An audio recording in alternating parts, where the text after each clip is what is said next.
Hey guys, this is Rob the Voluntarist Rebel here, and today I'm going to partake in what all statists do. I'm going to watch the State of the Union Address 2013 by Barack Hussein Obama, but I'm going to watch it for the first time not as a statist. So if you feel the need to partake in this journey with me, smoke a little smoke, drink a little drink, buckle up, and let's do this. And I do have some coffee here for me. I have the high privilege and distinct honor of presenting to you the President of the United States. Alright. First off, all you Tea Partiers out there, how's your Speaker of the House, John Boner, treating you? Pretty rough, I take it.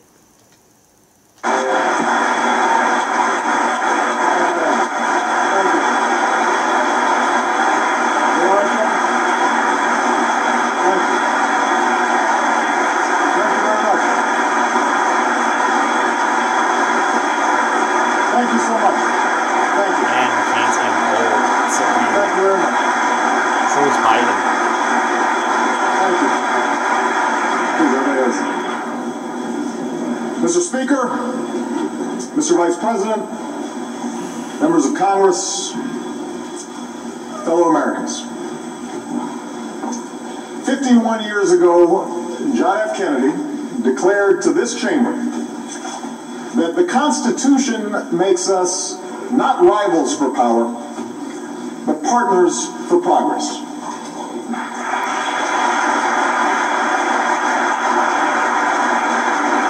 Progress to where?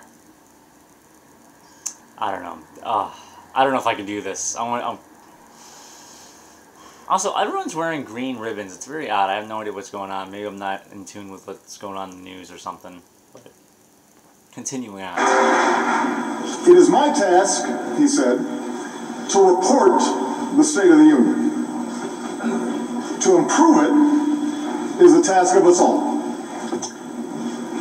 Tonight, thanks to the grit and determination of the American people, there is much progress to report. Progress. Where do I even begin? Are you talking about all the progress and all the foreign wars we have, our empire overseas, the progress that we're so far in debt that our great-grandkids are enslaved to the state to pay it back? Or is he talking about the police state, how now we're going to use drones everywhere to take away everyone's guns or force people to to buy something from a company they don't wish to give money to at the threat of the barrel of a gun? Progress. Alright. That was a rant. Continuing on. Decade of grinding war. Our brave men and women in uniform are coming home. Wait, whoa. Okay. Did he run on ending the wars like 4 years ago? How does it take you 4 years to issue an order of leave Iraq, leave Afghanistan? I mean, and why are people clapping after 4 years of saying him bringing the troops home when he ran on bringing them home?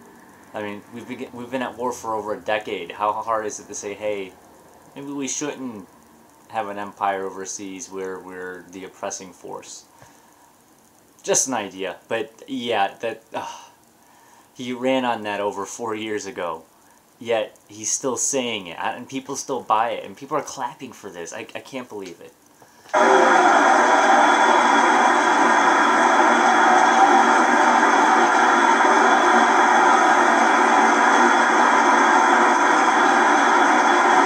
Why does the Supreme Court still have to dress in robes? I mean, they got rid of the wigs, you know, back in the day. After years of grueling recession, our businesses have created over 6 million new jobs.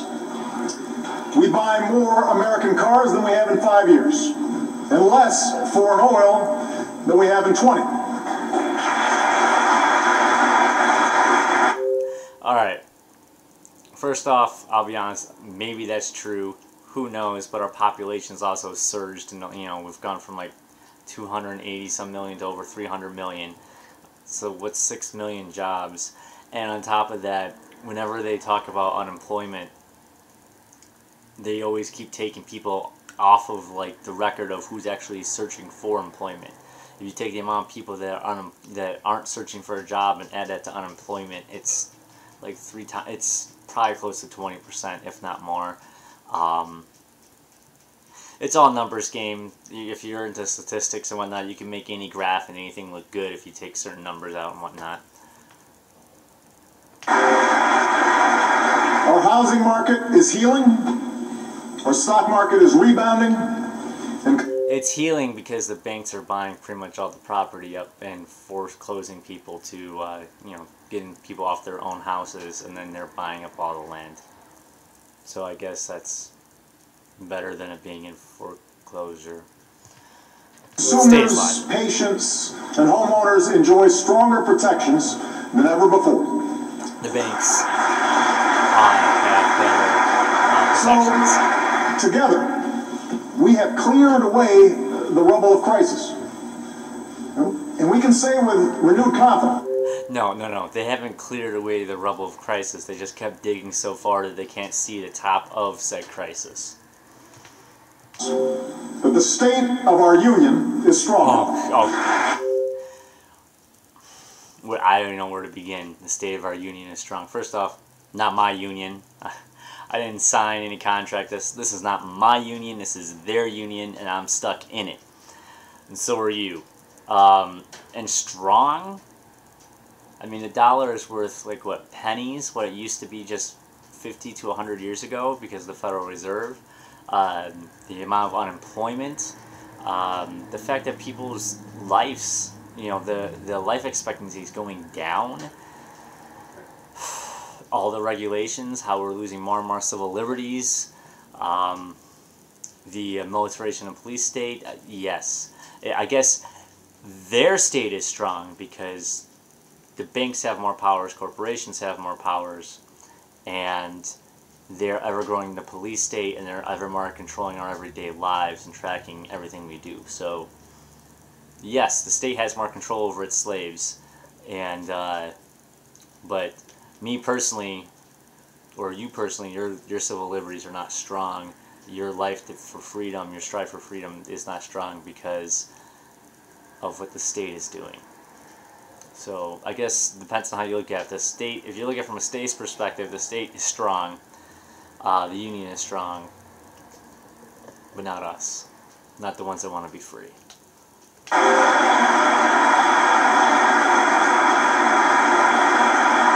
Everyone stands. All these green bow ties, those green ribbons. I don't know what's going on. But we gather here knowing that there are millions of Americans whose hard work and dedication have not yet been rewarded. Our economy is adding jobs, but too many people still can't find full-time employment. Corporate profits have skyrocketed to all-time highs. Yeah, thanks because of pretty much him bailing out all the huge banks and other corporations and all that jazz. And in all honesty, a lot of those regulations that they throw in huge businesses, they can get away with doing it. And those smaller, but they're pretty much, you know, all these regulations and all these huge laws. Do you really think that Congress writes it? I mean, if they don't read it, how do you expect them that they write it?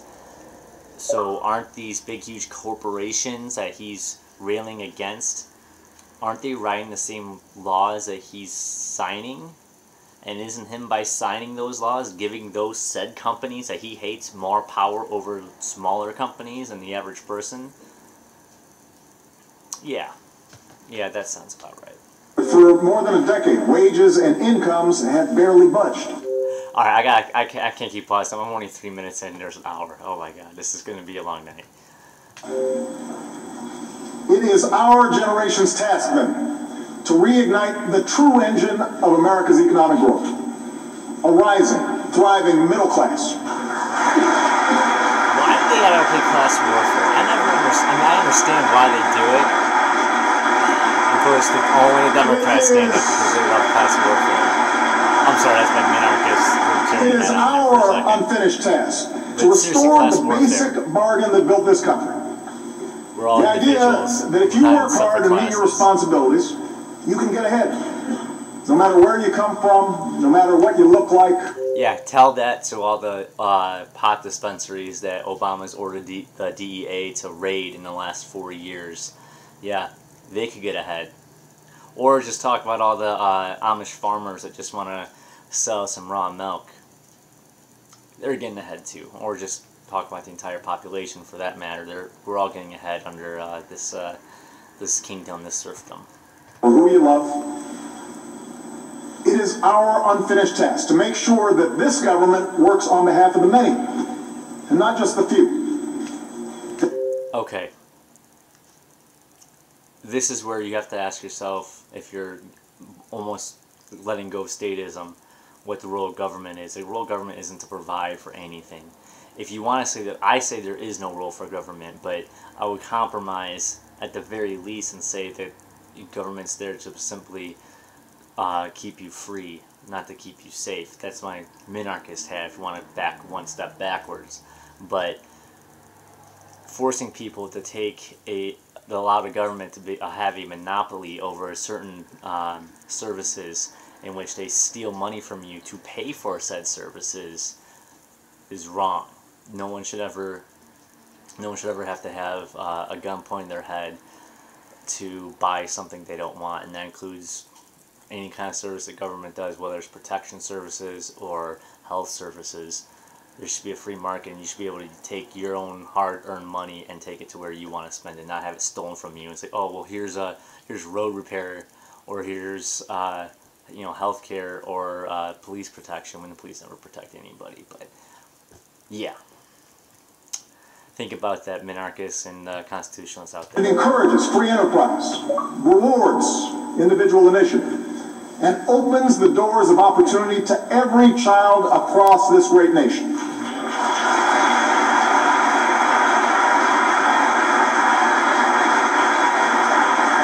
The American people don't expect government to solve every problem. When has the government solved a problem? They don't expect those of us in this chamber to agree on every issue. I can name 1,000 things that cause problems. But they do expect us to put the nation's interests before party. No. I expect them to leave me alone. That's it. That's all I want.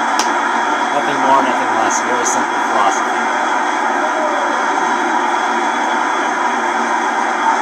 They're also Biden standing or Bowman. They do expect us to forge reasonable compromise where we can. I'll give Obama credit. He has swagger. He seems like a really cool guy talking. If I was and that the responsibility of improving this union remains the task of us all. Now, our work must begin by making some basic decisions about our budget. Decisions that will have a huge impact on the strength of our recovery. That you stole from people through enslavement. Over the last few years, both parties have worked together to reduce the deficit by more than $2.5 trillion. Mostly through spending cuts, but also by raising tax rates on the wealthiest 1% of Americans. As a result... All right, here's a great example of taxes. Great thing to do to argue with anyone who's a statist. Republicans, they want lower taxes. Democrats want higher taxes on the rich and no taxes on the poor. How about nobody pays taxes? How about the government doesn't steal from anybody? I like that option better. We are more than halfway towards the goal of $4 trillion in deficit reduction that economists say we need to stabilize our finances. That would scare me more than now what we they're need to doing finish now. the job. And the question is how? Harry Reid looks like he's about to fall asleep. In 2011, Congress passed a law saying that if both parties couldn't agree on a plan to reach our deficit goal, about $1 trillion worth of budget cuts would automatically go into effect this year. These sudden, harsh, arbitrary cuts would jeopardize our military readiness. Arbitrary. The government is arbitrary. Like they don't exist because we allow it to exist in our minds. They would certainly slow our recovery and cost us hundreds of thousands of jobs. And that's why Democrats, Republicans, business leaders, and economists have already said that these cuts, known here in Washington as the sequester, are a really bad idea. Now, some in Congress have proposed people that get their money, only the defense cuts, get their paychecks from stolen, by making even bigger cuts to things like education and job training. Yeah, they probably would think that it's bad they cut their job. I don't blame them. I wouldn't want to lose my job either.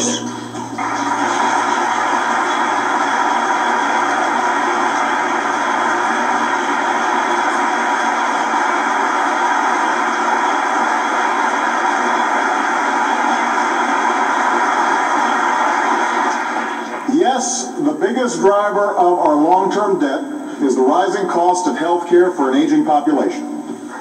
And those of us who care deeply about programs like Medicare must embrace the need for modest reforms. Otherwise, our retirement programs will crowd out the investments we need for our children and jeopardize the promise of a secure retirement for future generations. How is there going to be retirement for future generations when you're stealing from future generations to pay for my grandparents or my parents? So my grandkids or whoever's grandkids are going to pay for stuff that their parents did. That makes beautiful sense in the status logic. But we can't ask senior citizens and working families to shoulder the entire burden of deficit reduction while asking nothing more from the wealthiest and the most powerful. You can't ask people to be responsible with their own lives.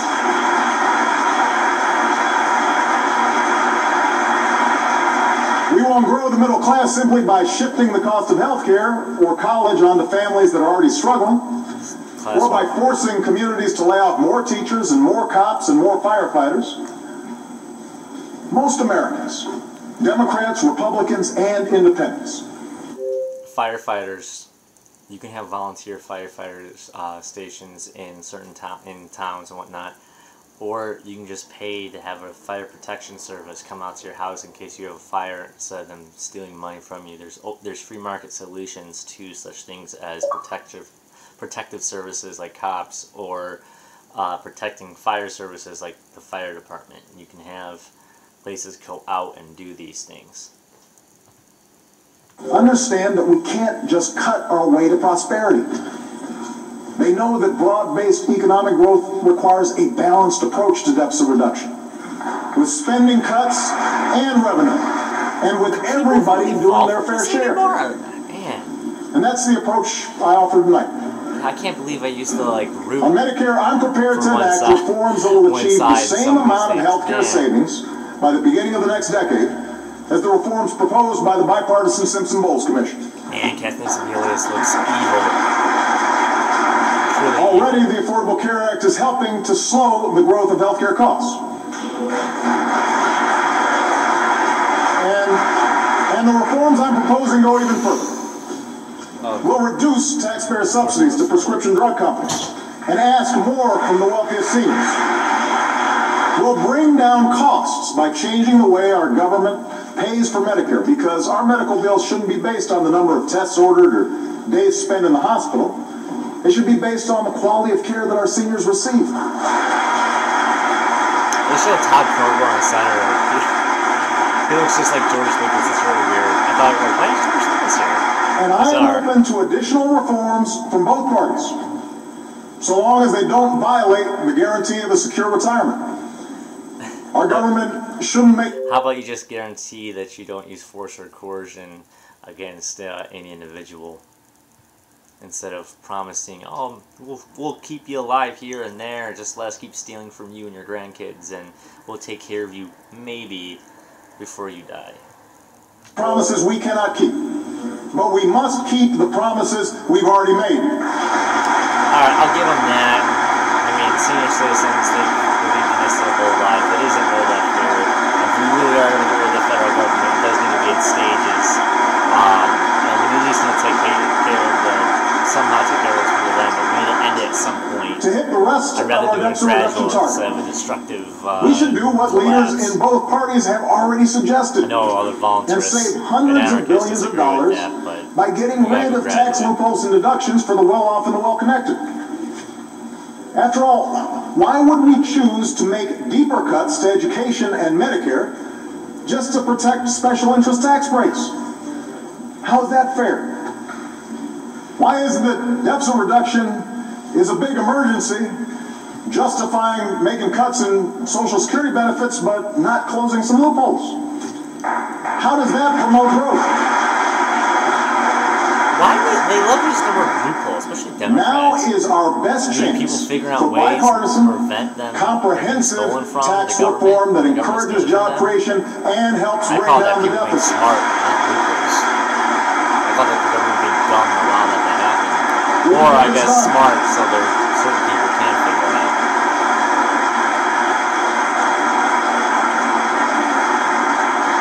The American people deserve a tax code that helps small businesses spend less time filling out complicated forms and more time. How about you just fill out no forms and keep 100% of your income? That includes businesses too. And the whole thing of businesses, governments give a corporation the powers that they have. If you didn't have a government, everyone would just be an individual. There wouldn't be you can have businesses, but at the end of the day, people are responsible for their own actions, not for the company action. Expanding and hiring. A tax code that ensures billionaires with high-powered accountants can't work the system and pay a lower rate than their hard-working secretaries.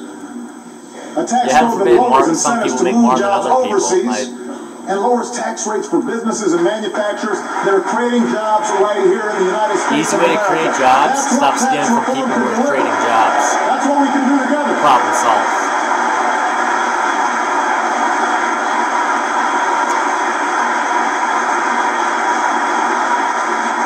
You know, I realize that tax side note, watching these all the time, never thought about it. Supreme Court justices and the Joint Chiefs of Staff, A, have the best seat. B, they don't have to stand because they're not political. None of us so will they get actually get to sit 100% down. of what we want. I'm just thinking if I was anybody in there, I guess But the I want to run them alternative people. will They'll get cost us tired of jobs, standing up and down. hurt Especially if I our was a economy, Democrat right now. visit hardship on millions of hard-working Americans. So let's set party interests aside and work to pass a budget that replaces reckless cuts with smart savings and wise investments in our future. And let's do it without the brinksmanship that stresses consumers and scares off investors. The greatest nation... You mean the government thugs that go around and force people to do regulations and threaten to throw them into a cage if they don't follow that? Or are you talking about the same thugs that will run around and throw people in cages for possessing certain items? Or the same thugs that will go around and steal your income, and if you prevent them from stealing said income, they'll throw you in a cage as well. They're called tax evaders, also known as theft evaders, or people just that want to be free of enslavement. Whichever way you want to look at it. The greatest nation on earth cannot keep conducting its business by drifting from one manufactured crisis to the next. Yeah, all this is manufactured crisis because they want more control, and we're not the greatest country on earth. First off, countries are just imaginary lines on a map. But even if you want to believe us being greater than anyone else, really? I don't know. We're just human beings. We're not like greater than anyone else. I mean, we may have some things better than other, but you know, if you're just a little enslaved, you're still enslaved, and that's not great. It's like asking what the greatest country is asking, you know, who's the greatest slave masters. We can't do it. Oh, cheer. Can't do it alone. Let's take care of people. Let's agree. Let's agree right here, right now, to keep the people's government open and pay our bills on time and always uphold the full faith and credit of the United States of America. Full faith in the U.S. dollar, which is controlled by the Federal Reserve. They control the printing presses at the mint. They can just say, or from that matter, they just add zeros to make it look like there's more money. They control how much money goes into circulation. And on top of that, there's no precious metal that is backing it anymore. And also, you can't use anything else. Well, you can use other currencies like silver or gold or Bitcoin, especially Bitcoin. Use Bitcoin, people. But for 99% of transactions out there, who's running around with gold in their pocket, and I would love to see Bitcoin pick up, but for the most part, only, you know, us cool kids, I guess you can say, on the internet are using it.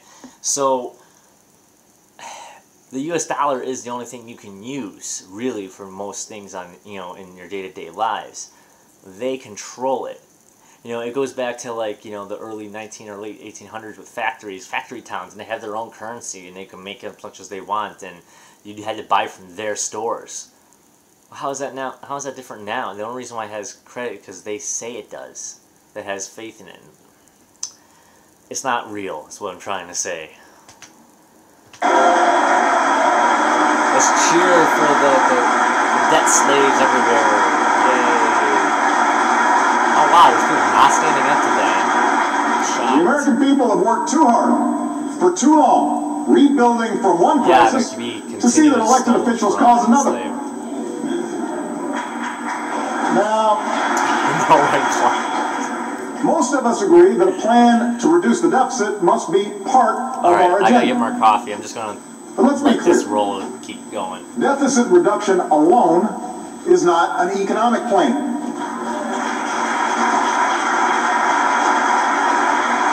A growing economy that creates good middle-class jobs, that must be the North Star that guides our efforts.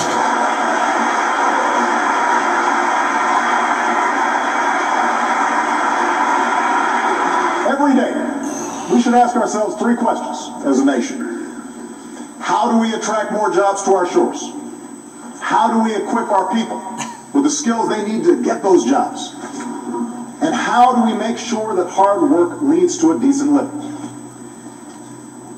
Get out of their way. A year and a half ago, I put forward an American Jobs Act that independent economists said would create more than 1 million new jobs. Unless he was only talking to Keynesians, then maybe. I urge this Congress to pass the rest. I would say that. But tonight I'll lay out additional proposals that are fully paid for and fully consistent with the budget framework both parties agreed to just 18 months ago. Let me repeat. Nothing I'm proposing tonight should increase our deficit by a single dime. It is not a bigger government we need, but a smarter government that sets priorities and invests in... He's saying that he's going to offer all this extra stuff, and it's already paid for. He's not going to increase spending. He's not going to, you know, the theft will stay the same, and, you know, we're not going to go past this. Who believes this? Who buys this? Man. And Republicans aren't any better on this. I mean, look at how much they spent under Bush. Same thing. How do people still buy this? Oh my God. Oh, all the Democrats stand. There you go.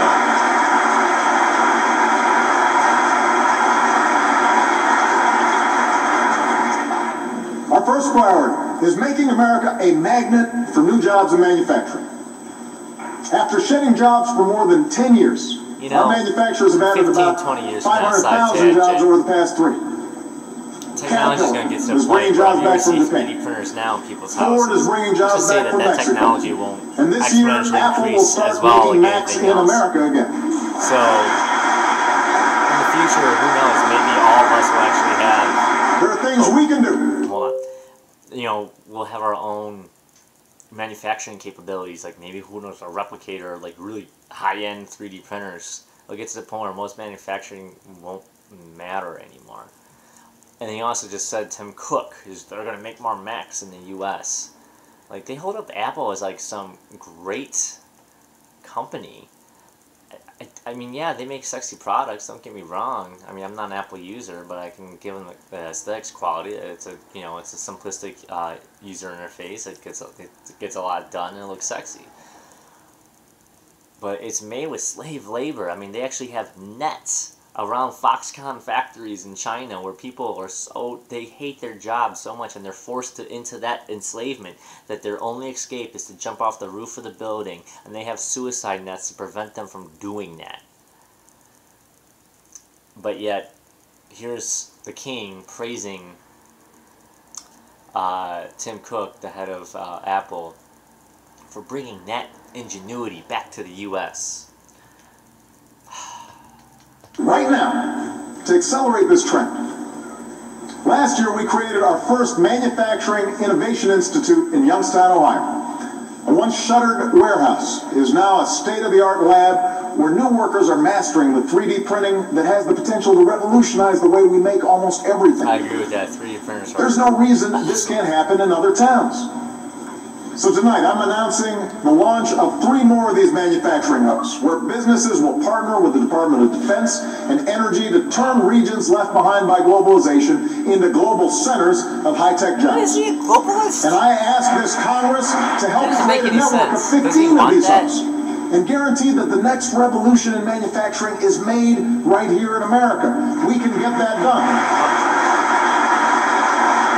He's going to make plants that make 3D printers, so once all these people have 3D printers, they won't need the factories. If I'm catching that right. I don't know. That was just too much to even swallow. Yes, everyone stands for 3D printers.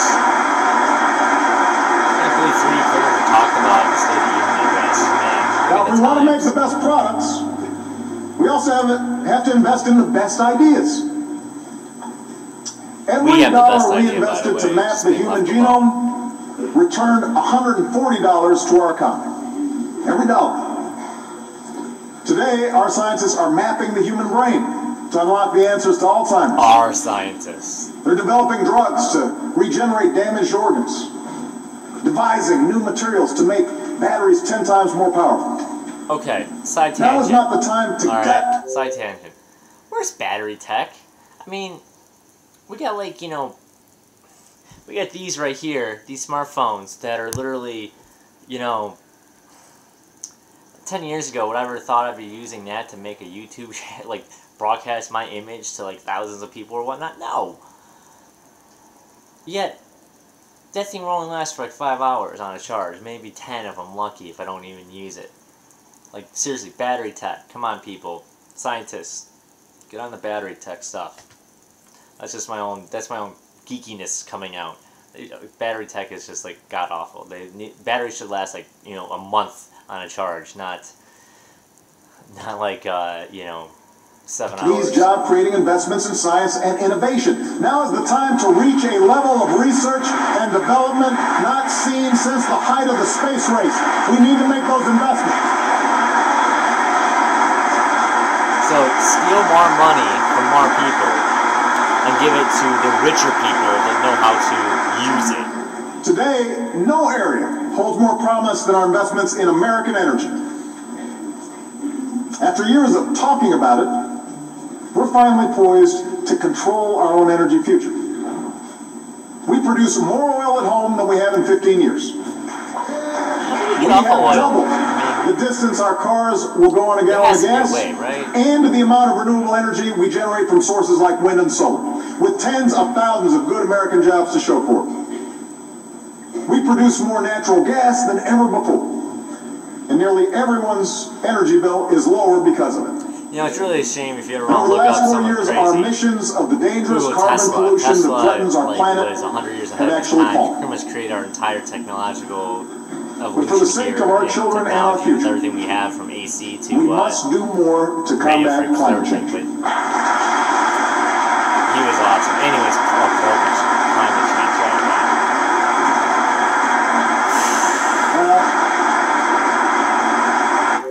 But I know. Let's tax something that comes out of your body called gas, carbon dioxide, and let's make things harder to buy and tax you more because of this said gas. And if you don't, we'll send people in costumes with guns. They'll point you, throw you in a truck or a car or a van, and take you to a cage. It's all about a system of control. I mean, maybe we're warming, maybe we aren't. There has to be free market solutions to it. It's not... I mean, how do we even know? We've been on this planet for, like, literally... How do we know we're causing it? And even if we are causing it, like, is the answer really to point guns at people? I hate climate change. I really do. Maybe it's more my coming from a conspiracy point at some point, but man, I hate when they talk about climate change. I'm not saying that we shouldn't treat the planet with respect and conservatively and whatnot, and we should never pollute. But the same gas that every animal on this planet exhales, that trees need to survive, carbon dioxide. It's just insane. Now, it's true that no single event makes a trend.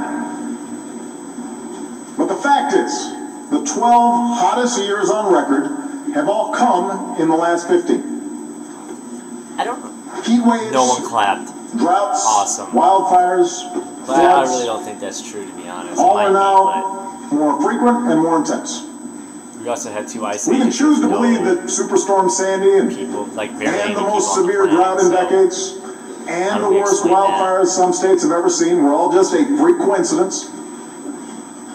Or we can choose to believe in the overwhelming judgment of science and act before it's too late. And when are they going to talk about art with global warming and chemtrails? That's for the conspiracy theorists. We have Google. Now, the good news is we can make meaningful progress on this issue while driving strong economic growth. I urge this Congress to get together, pursue a bipartisan market-based solution to climate change, like the one John McCain and Joe Lieberman worked on together a few... Wait. Did he just say a market-based solution to climate change? How can the government do that? How can they write a law that forces that? God, that just hurt. That hurt my head hearing him say that. Does he know what a free open market soon is? To protect future generations. Oh my God, McCain was sitting there like he's like some prize to be. I will direct my cabinet to come up with executive actions we can take now and in the future to reduce pollution. Executive actions are nothing more than him writing his own laws as a king. Like, I dictate that you do this. Where in the Constitution does it say he has that? Well, I don't even believe in the Constitution because it was just signed by 39 people before, a couple hundred years before I was born. But put your minarchist hat on there for a second and say you believe in the Constitution, libertarian hat. Executive laws are nothing more. Executive orders are him saying do this, do that, or we'll throw you in jail. I mean, some executive order, technically you can have a constitutional executive order where he's telling a cabinet to do this or build this property, build this building here or make this department after it's, ratified through Congress and all that stuff, blah, blah, blah. But he's talking about executive orders forcing people to do said things or whatnot, and any executive order that uses force against civilians, against a normal person, an individual, is absolutely wrong. No one has the ability to rule over you. Just because he's the president, doesn't mean he has a right to bypass. I mean, if you want to believe that this is a country and we have laws, he can't supersede the laws of the land. Then why, if he can write if he can write an executive order to do anything he wants to do, why do we have a Congress? Why do we have a Senate? Why do we even have states? Let's just let Obama or Bush the Third. Why don't we just let him tell us what to do? The whole notion. Why don't Democrats and Republicans think this way? It boggles my mind. An executive order saying that something has to be done is absolutely horrible, because if they accept the fact that the president has the ability to write executive orders that can be considered law, he literally just took every power from the legislative branch and made it his own, and made them as if they're literally nothing more than figureheads, because he has all the power. They're just there so they get a paycheck and to get more power, but with special interest. Everyone should look at executive orders as an abomination. Prepare our communities for the consequences of climate change and speed the transition to more sustainable sources of energy. And for 34 years ago, other countries dominated the clean energy market and the jobs that came with it. And we've begun to change that. Last year, wind energy added nearly half of all new power capacity in America. So let's generate even more. Solar energy gets cheaper by the year. Let's drive down costs even further. As long as countries like China keep going all in on clean energy, so must we. China's In the meantime, the natural gas boom has led to cleaner power and greater energy independence. We need to encourage that. And that's why my administration will keep cutting red tape and speeding up new oil and gas permits. That's got to be part of an all-of-the-above plan. But I also want to work with this Congress to encourage the research and tech. When they say permit, all right, when they say we're going to give you a permit to drill for oil or whatever it is that they want, whatever said person wants to do, he's saying, I own this. I own this farm, this land, this plantation, this country, whatever terminology you would prefer to use. But I'm going to permit you to do said activity on this little plot over here. Assuming, of course, I can steal from you until you're dead. And then when you die, I'm still going to steal from you with a death tax, so your money can't go all the way to your kids. That is what he means by permit. The mere notion that we have, permits. I don't need to be permitted to do anything. I should be able to do whatever I want as long as I'm not affecting any other individual. Permits. Yeah, state Technology that helps natural gas I'm going to do a video just on permits. Cleaner, my God. And protects our air and our water. In fact, much of our newfound energy is drawn from lands and waters that we, I can't believe the public, own together. It's insane. So tonight I propose we use some of our oil and gas revenues to fund an energy security trust that will drive new research and technology to shift our cars and trucks off oil for good. If a nonpartisan coalition of CEOs and retired generals and admirals can get behind this idea, like the devil. Then so can we. He has almost Let's take their advice and free our families and businesses from the painful spikes in gas prices we put up with for far too long. I'm also issuing a new goal for America. Let's cut in half the energy wasted by our homes and businesses over the next 20 years. Wasted? I'm sorry, I don't waste energy. Whatever I'm using energy for, it's my business. I'm paying that bill. That's mine. You can't tell me the best ideas to create jobs and lower energy bills by constructing more efficient buildings will receive federal support to help make that happen.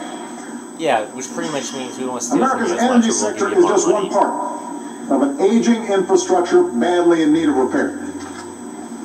Ask any CEO where they'd rather locate and hire. Who will build the roads? A country with deteriorating roads and bridges. The same people now, they just won't get money that's stolen. Individuals will pay that. Self-healing power grids.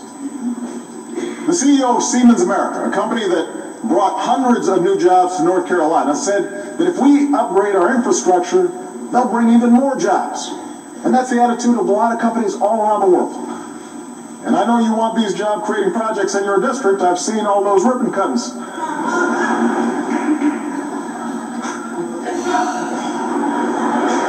So, that was really awkward. Tonight, it's like he said a joke that nobody laughed at. Imagine a room with like 500 people and 4 people laugh. On our most urgent repairs, like the nearly 70,000 structurally deficient bridges across the country.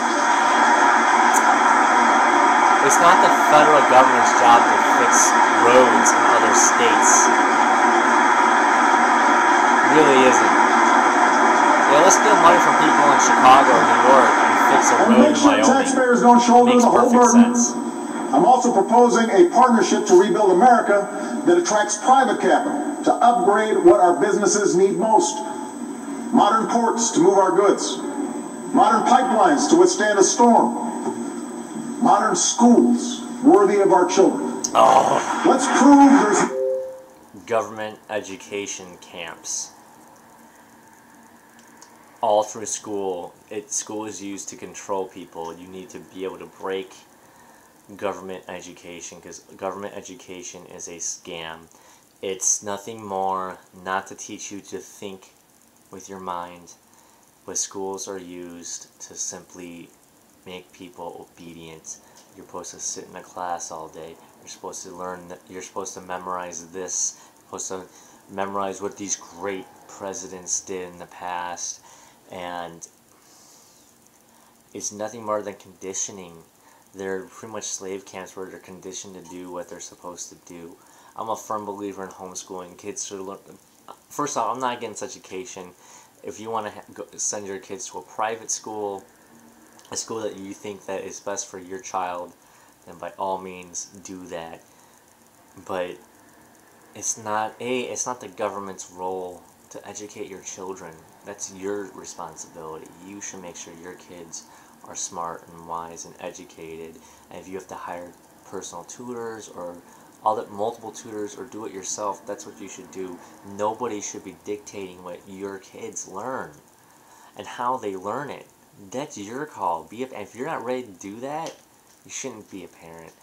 And I know I'm going off on a tangent here, but you literally have all these millions of Americans simply allowing people to dictate, to dictate everything that their kids learn and do. And we hold this up like it's, well, you gotta go to all these schools, you gotta go to school. I mean, I can't believe I made it through the public education system and came out the way I did, especially now. Like, I look back and it's just status propaganda. Especially going all the way back to a young age, brainwashing kids to raise their hand, put their hand over their chest and pledge allegiance to a flag.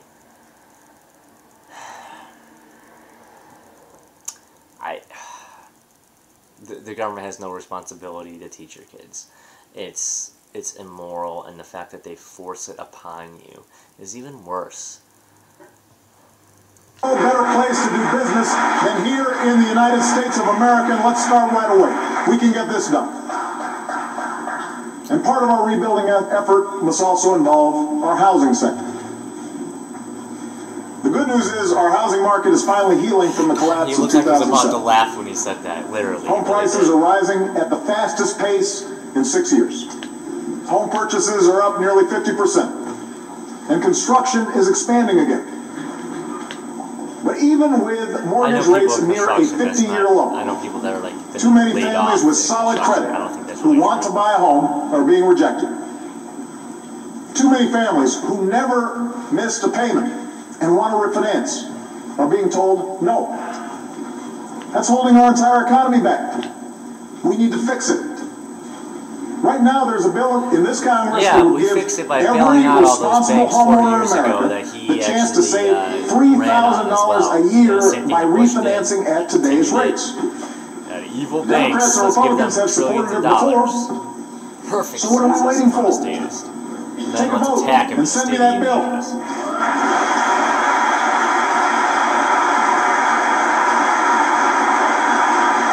Why would we be against that? Honestly, while I was talking, I forgot what he said. I didn't hear what he said. Don't really care. Why would that be a partisan issue? Helping folks refinance. Right now, overlapping regulations keep responsible young families from buying their first home. What's holding us back? Let's streamline the process and help our economy grow.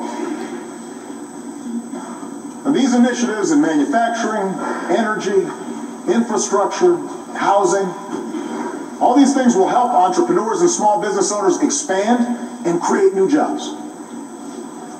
But none of it will matter unless we also equip our citizens with the skills and training to fill those jobs. Again, you lost me at Lee. It's not their job to train anybody. And that has to start at the earliest possible age. How are they going to do that? Steal your money to do it. You know, study after study shows that the sooner a child begins learning, the better he or she does down the road. What about the children? But today, fewer than 3 in 10 4-year-olds are enrolled in a high-quality preschool program. So now we're going to force them to. Most parents can't afford a few $100 a week for a private preschool. And for poor kids who need help the most, this lack of access to preschool education can shadow them for the rest of their lives. So tonight, I propose working with states to make high-quality preschool available to every single child in America. That's something we should be able to do. First off, remember in the beginning he said all these things, he's not going to raise the budget $1. Budget's going to stay the same. How are you going to put millions upon millions of, little kids and force them to go into a preschool? A, you're going to steal as much money as you can with higher taxes to do that. And then you have to hire more teachers and possibly, and on top of that you got to hire teachers and principals, and you're going to hire more janitors and whatever, and you're going to hire all these people to do something that the parents should be doing to start with. But even then, he literally he promised that he's not going to spend any more money. But how are you going to do that if you don't spend more money? But who cares? I don't even know. Let's just be all Keynesians, let's just forget about it and let's just keep spending until this problem fixes itself.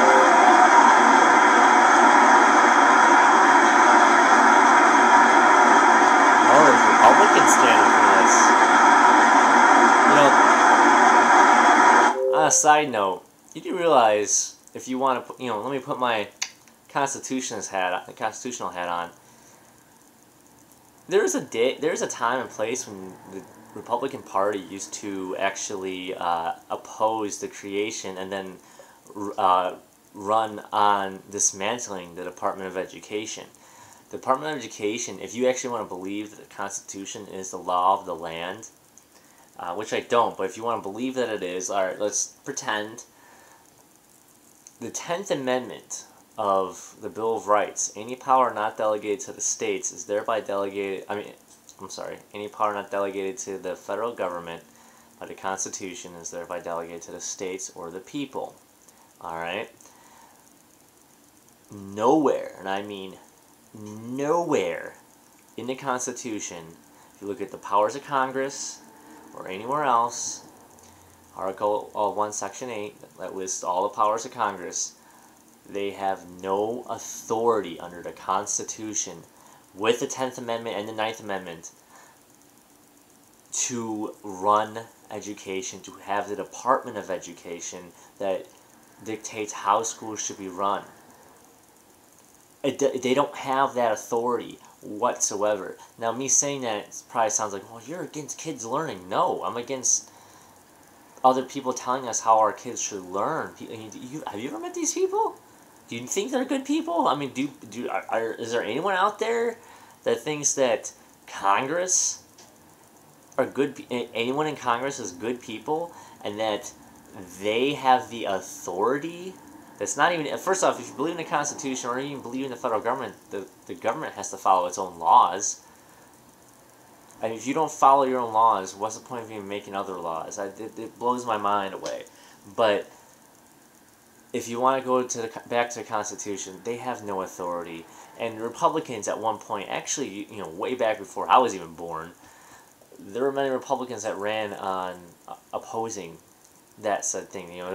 Since the inception of the Department of Education, all of our test scores across the board have plummeted in the last 30-40 years since its inception. Google that. I'm sure there's a bunch of statistics and all that jazz on it because I've read them. But man, why do we still do this? It's just insane. Every dollar we invest in high-quality early childhood education can save more than $7 later on by boosting graduation rates, reducing I'm starting to teen regret pregnancy, this video. even I'm so reducing glad I have coffee because I crime. don't think I can get through this without coffee. In states that make it a priority to educate our youngest children, like Georgia or Oklahoma, studies show students grow up more likely to read and do math at grade level, graduate high school, hold a job, form more stable families of their own. We know this works. So let's do what works and make sure none of our children start the race of life already behind. Let's give our brainwash kids them that earlier. chance. Let's brainwash them earlier. And they show a kid that looks bored out of his mind.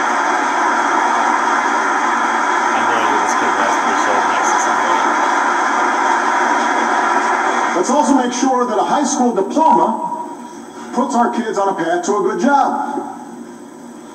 Right now, countries like Germany focus on graduating their high school students with the equivalent of a technical degree from one of our we're the greatest community country in the colleges. world. Why are we comparing ourselves So to the German Germany? kids, they're ready for a job when they graduate high school. We're supposed to be the greatest, They've right? been trained for the jobs that are Why there. do these German kids have a better education Now, at than schools us? like P-TECH in Brooklyn, a collaboration between New York Public Schools and City University of New York and IBM, students will graduate with a high school diploma and an associate's degree in computers or engineering.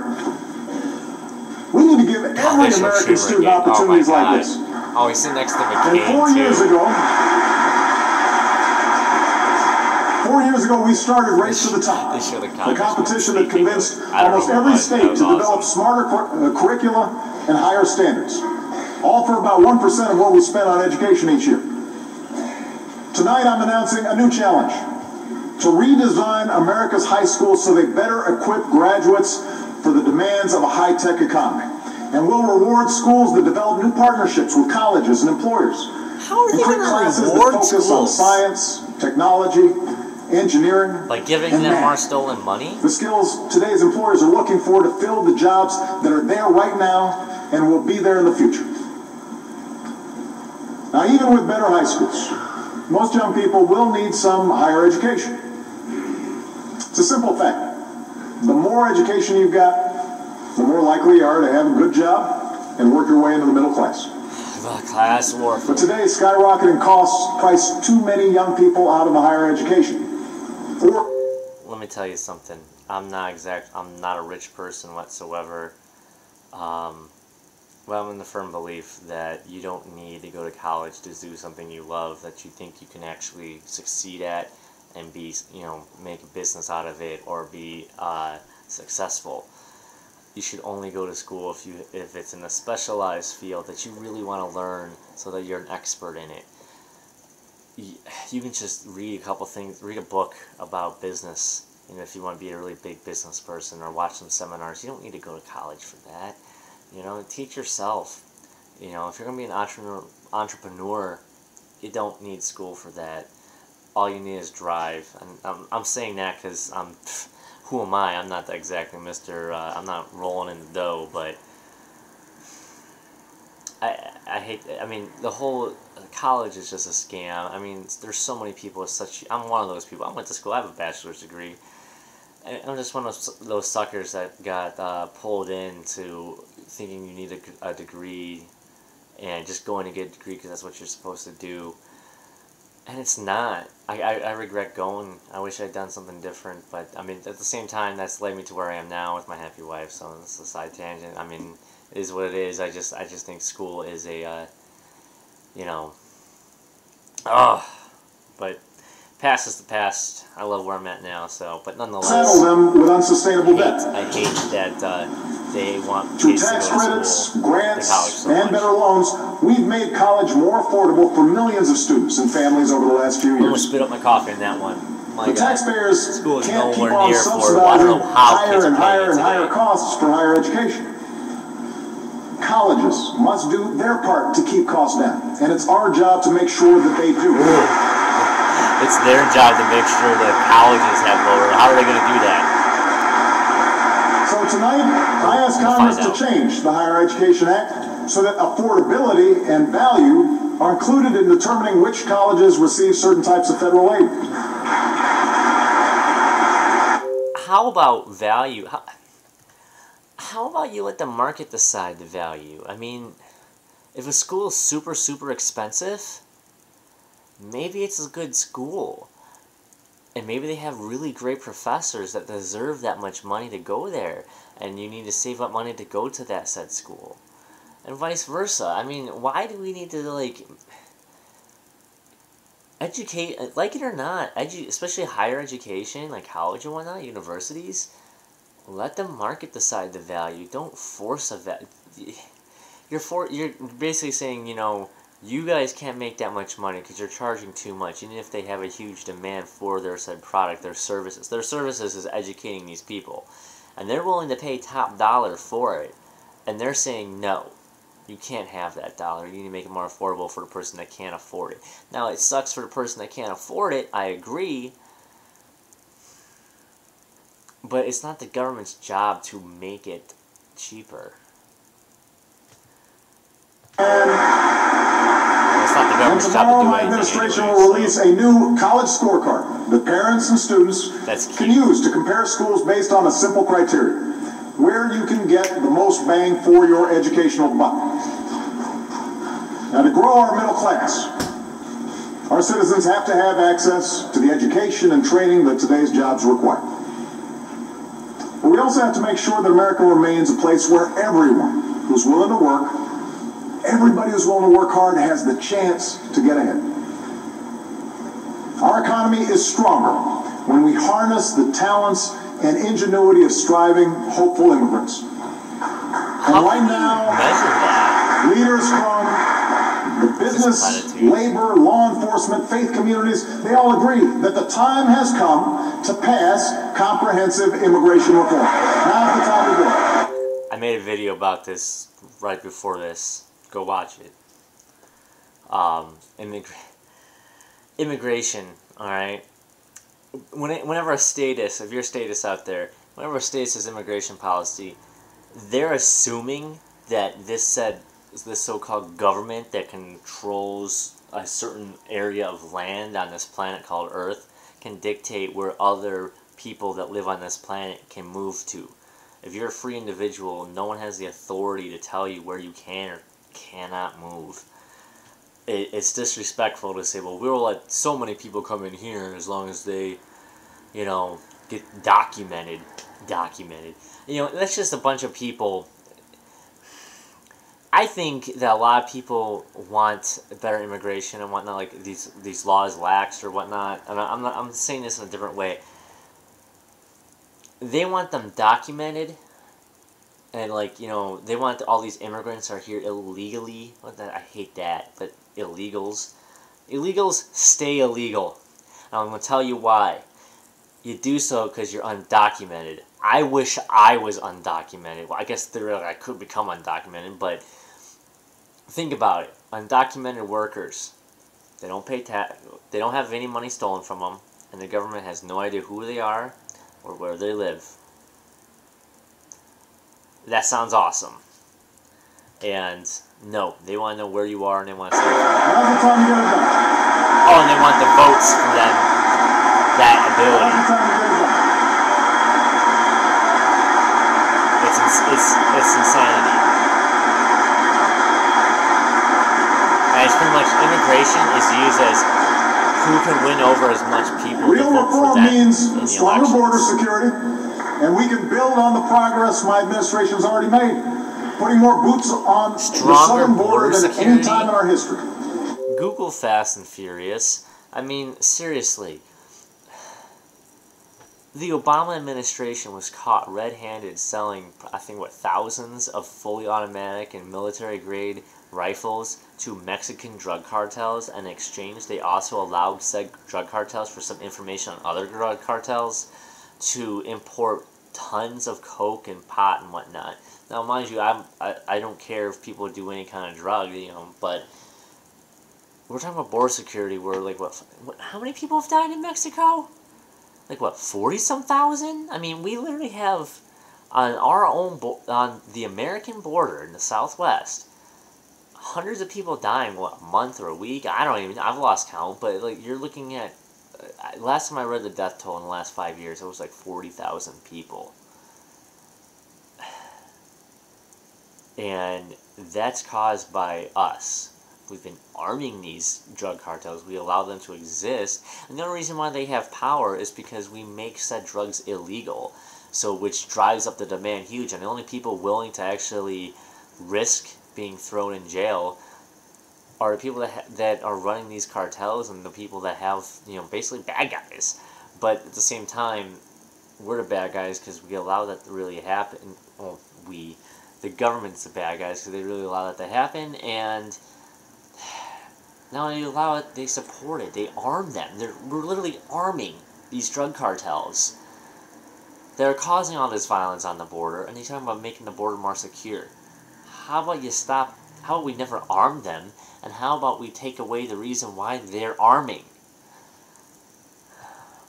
And reducing illegal crossings to their lowest levels in 40 years. Real reform means establishing a responsible pathway to earn citizenship. A path that includes passing a background check, paying taxes and a meaningful penalty, learning English. Learning English. Who cares what you learn? The market will decide what people should speak. Second off, earn citizenship. What, I gotta earn, like, to be part of the group? I'm a human being. I don't need to earn to do anything. And, like, if I'm an immigrant, and I'm a voluntarist immigrant, if there's any voluntarist immigrants out there, kudos. You don't need to earn the respect or admiration of anybody. Live your life. Who cares what some bureaucrat, 1,000 miles away or 100 miles away or wherever you are on this land, what they think you have, what hoops you gotta jump through to be considered one of us. It's bullshit. Going to the back of the line behind the folks trying to come here legally. But they decide what's legal and illegal. And real reform means fixing the legal immigration system to cut waiting periods and attract the highly skilled entrepreneurs and engineers that will help create jobs. How about you just let people come here? Problem solved.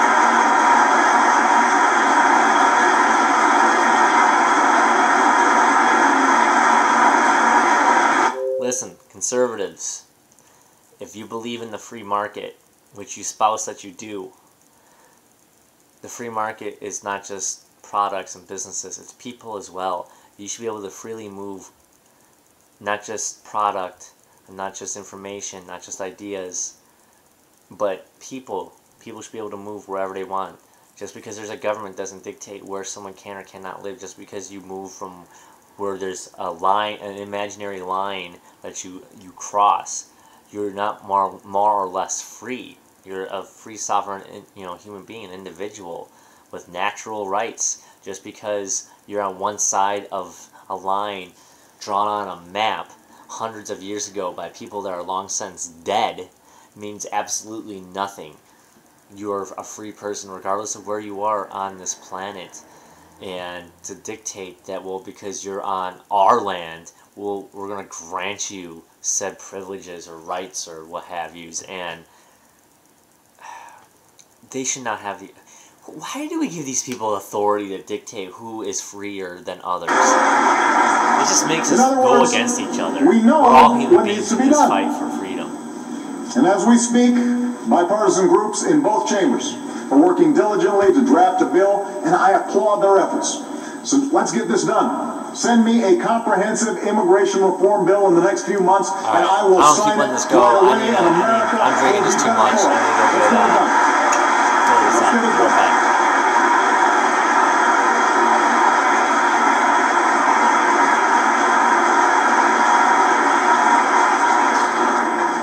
But we can't stop there. We know our economy is stronger when our wives, our mothers, our daughters can live their lives free from discrimination in the workplace and free from the fear of domestic violence. Today, the Senate passed the Violence Against Women's Act that Joe Biden originally wrote almost 20 years ago, and I now urge the House to do the same. Good job,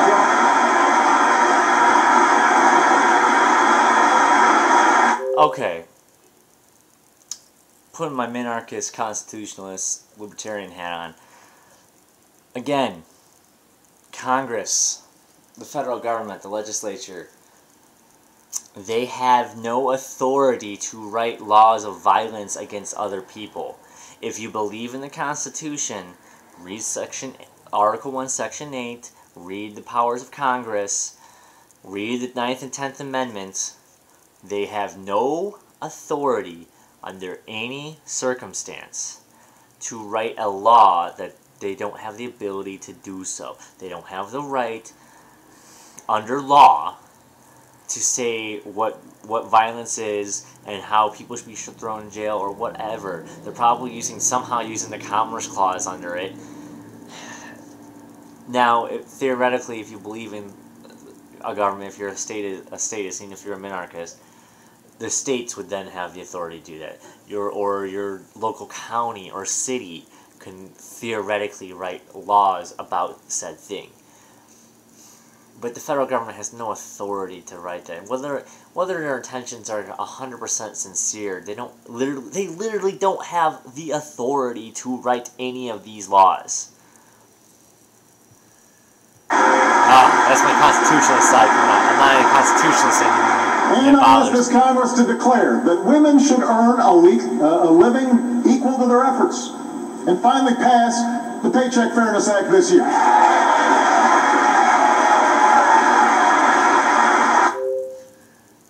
I agree people should be paid on whether they're a man or a woman. They should be paid for whatever their service is.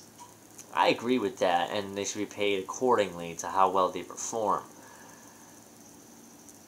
But the government, I guess they do under the Commerce Clause, but let the market decide the value of, what people make. Don't point guns at people to force them to pay women more. No offense, women. I 100% agree that you deserve every dollar you get if you're a great, if you're a great entrepreneur or worker or what have you. You should make every dime that you're worth. But do you really think violence should be used to achieve those goals?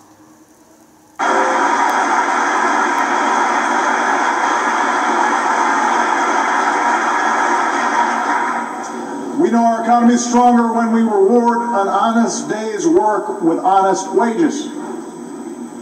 But today, a full-time worker making the minimum wage earns $14,500 a year. Yeah, that sounds horrible. First off, minimum wage.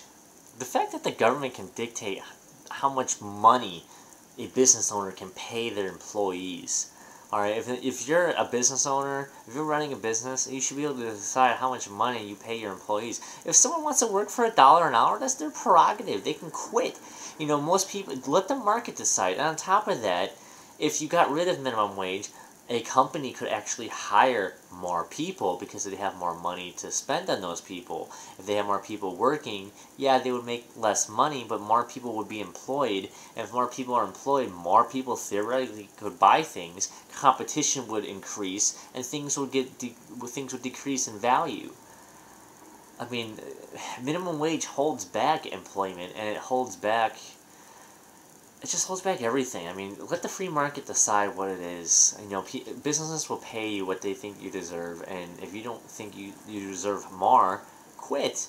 Start your own business. And if there's, we live in a voluntary society, you'd be able to do that no problem. Well, not no problem, but you'd have an easier time doing that. I completely disagree with minimum wage because you're automatically giving the idea that these people have the authority to dictate how you run your own business. And if they can dictate how you run your own business, do you even run it? Do you even own it? Pisses me off. Even with the tax I'm getting angry put in now. place. That's because I'm in... A family with 2 kids I was trying to stay positive, but I'm getting angry through this. The more and more I watch, I'm just getting more and more angry. That's wrong. That's why since the last time this Congress raised the minimum wage, 19 states have chosen to bump theirs even higher. Tonight, let's declare that in the wealthiest nation on earth, no one who works full-time should have to live in poverty, and raise the federal minimum wage to $9 an hour. We should be able to get that done. Okay, let's raise it to $1.50 or whatever. This single step would raise the incomes of millions of working families. What's a couple dollars going to do? It could mean the difference between groceries or the food bank. No, it won't. Rent or eviction. Scraping by or finally getting ahead. Here's an idea. Stop stealing from people. They can keep their entire paycheck. That'd be more than bumping their pay up $1 or $2 an hour. They'd actually be able to keep a whole lot more of their money so they can spend it on rent or food. For businesses across the country, if you didn't tax any businesses, the prices on goods wouldn't be as high either. And a whole lot of folks out there will probably need less help from government. yeah, we'll just In raise fact, minimum working wage. folks shouldn't have to wait year after year for the minimum wage to go up, while CEO pay has never been higher. So here's an idea that Governor Romney and I actually agreed on last year. Let's tie the minimum wage to the cost of living so that it finally becomes a wage you can live on. And how are they going to do that? Like, what, what if it goes, they tie minimum wage with that. Okay, whatever. What if it goes down? What if you're making minimum wage and you're paid $9 an hour? With that logic, they technically would have to lower as well, wouldn't they? God, status logic. Status logic. We got another 25 minutes of this too. If you're still watching. Tonight, let's also recognize that there are communities in this country where, no matter how hard I'm just doing this for fun anyways. I mean, I'm kind of testing my commentary skills and whatnot. I've never done anything this long before, so it's more of just a test for me. But I'm having fun watching it with using voluntaryist and anarchist logic. Where young adults are still fighting for their first job. America is not a place where the chance of birth or circumstance should decide our destiny. But you allow us to do so. To build new ladders of opportunity into the middle class for all who are willing to climb them. Class warfare. Let's offer incentives to companies that hire Americans who got what it takes to fill that job opening, but have been out of work so long that no one will give them a chance anymore. Let's put people back to work rebuilding vacant homes in rundown neighborhoods. And this year, my administration will begin to partner with 20 of the hardest hit towns in America to get these communities back on their feet. Now, we'll work with local leaders to target resources I've always in public safety and education and housing. He always looks, any president, they always look to each side, and he usually spend about 5 seconds at a time looking at each side. So if you fast forward, like you watch the speech, this is where his head going. It's insane. Because what makes you a man is isn't the ability to conceive a child, back and it's forth. having the courage to raise just one. look at the camera, look straight. We want to encourage that. We want to help that.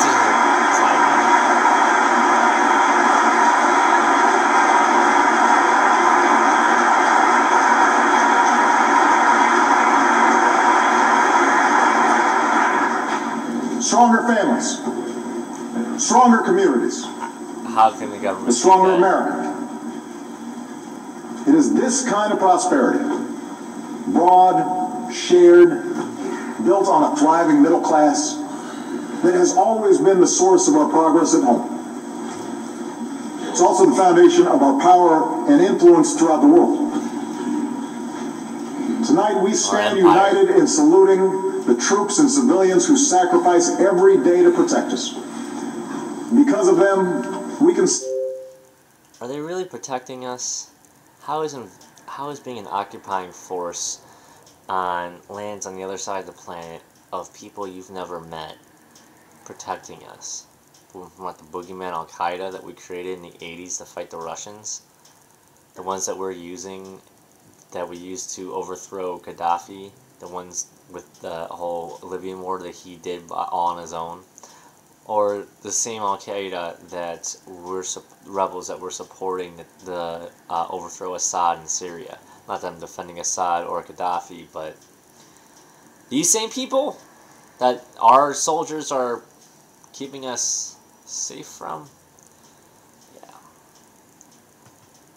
With confidence that America will complete its mission in Afghanistan and achieve our objective of defeating the core of Al-Qaeda.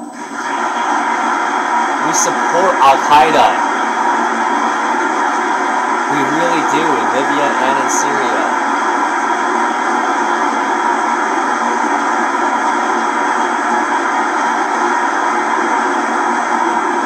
Already, we have brought home 33,000 of our brave servicemen and women. Wow, this spring, our forces will move into a support role, while Afghan security forces take the lead. How about you just order the troops home? You're the president. Write one of your executive orders. If you're anti-war... side tangent. You anti-war left people, you should be absolutely embarrassed.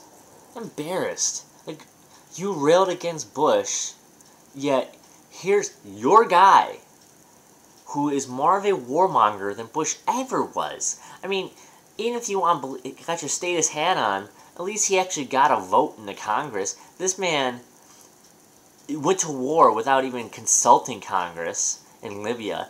And in all honesty, we probably would be in Syria right now if it wasn't for Russia and China doing a veto in the UN Security Council. Because, you know, Obama has literally told Congress that he takes his marching orders from the UN and NATO.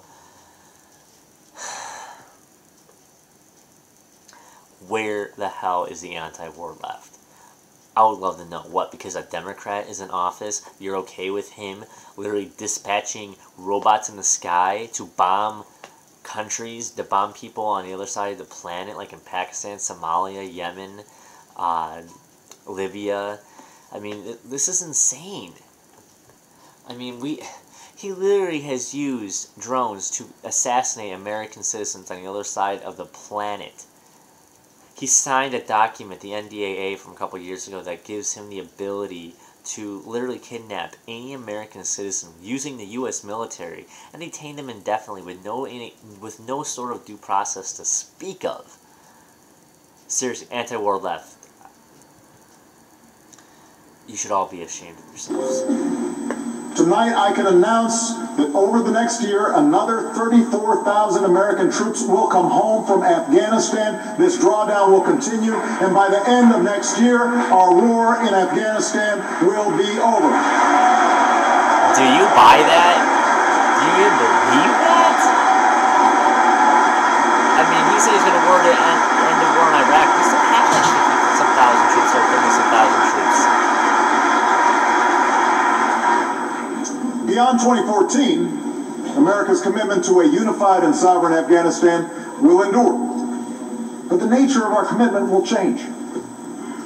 We're negotiating an agreement with the Afghan government that focuses on two missions: training and equipping Afghan forces so that the country does not again slip into chaos, and counterterrorism efforts that allow us to pursue the remnants of Al-Qaeda and their affiliates. So, in other words, he's going to end the war by keeping troops there indefinitely to fight Al-Qaeda. Status logic. Today, the organization that attacked us on 9/11 is a shadow of its former self. I agree with that 100%. Look at the symbolism I'm saying there. It's true, different Al-Qaeda affiliates and extremist groups have emerged from the Arabian Peninsula to Africa. The threat these groups pose is evolving. But to meet this threat, we don't need to send tens of thousands of our sons and daughters abroad. No, we'll just send drones over there, robots in the sky. Instead, we'll need to help countries like Yemen, Libya, Somalia provide for their own security, and help allies who take the fight to terrorists, as we have in Mali.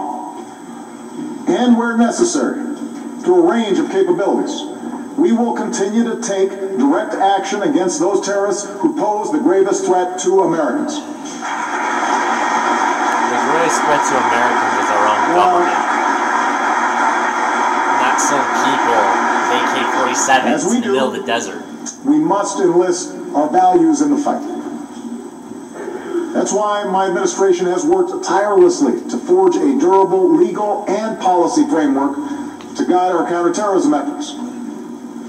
Remember, you're all terrorists. We have kept Congress fully informed of our efforts.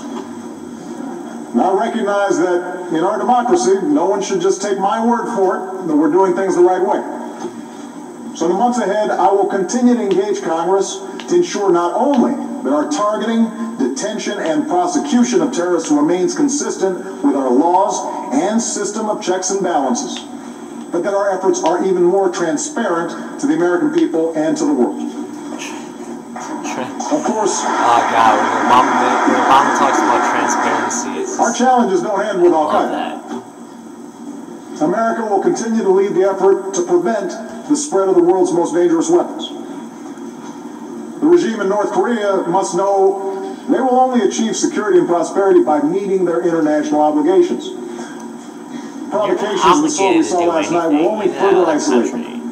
As we stand by our allies, strengthen our own missile defense, and lead the world in taking firm action in response to these threats. Likewise, the leaders of Iran must recognize that now's the time for a diplomatic solution, because a coalition... Okay, Iran. Obama really wants to bomb Iran. He really wants to start another war with Iran. This is my take on it. First off, who cares if they get a nuke? What are they gonna do? We can blow up the entire. If they nuked one of our cities, hypothetically, how they would even get it over here, who knows? We could literally glass the entire Persian area, all of Iran. We could literally glass that with one sub in the Gulf. I mean, it's like you have. We're literally like looking down at an ant that has a firecracker, and we have a nuclear bomb. It's insane. Like, who cares if they get a nuke? You know, and furthermore, if you're pro-Israeli, or if you're pro-Palestinian, or what have you, let them figure it out. It's none of my business. Well, I mean, I don't want people to die. I want people to be free all around the planet. Don't get me wrong. I don't want war. I don't want Iran to nuke anybody as much as I don't want Israel to nuke anybody. I don't want them occupying lands. I don't want vice versa. I don't want anyone occupying any land. I don't want anyone pointing guns at anybody. But at the same time, that if you are really concerned about Palestinian issues or Israeli issues or Iran or whatnot, then you donate to the cause that you want. If that's really your issue, then by all means donate to these groups that are supporting war over there if you really, really wanted to, or, well, I guess, or supporting defensive capabilities of these said areas. It's not the U.S. government's role to steal from every American citizen and use said money to prop up and advocate death and violence against these people that live in other countries that we've never met. You know, especially if you're pro-Palestinian or pro-Iranian, they steal from you to fund death of people that you agree with over there. Everyone should be against that. I mean, let people decide what they want to spend their money on. You don't need someone like Obama to decide where your money's placed. Stands united in demanding that they meet their obligations, and we will do what is necessary to prevent them from getting a nuclear weapon. Told you. He wants to bomb Iran.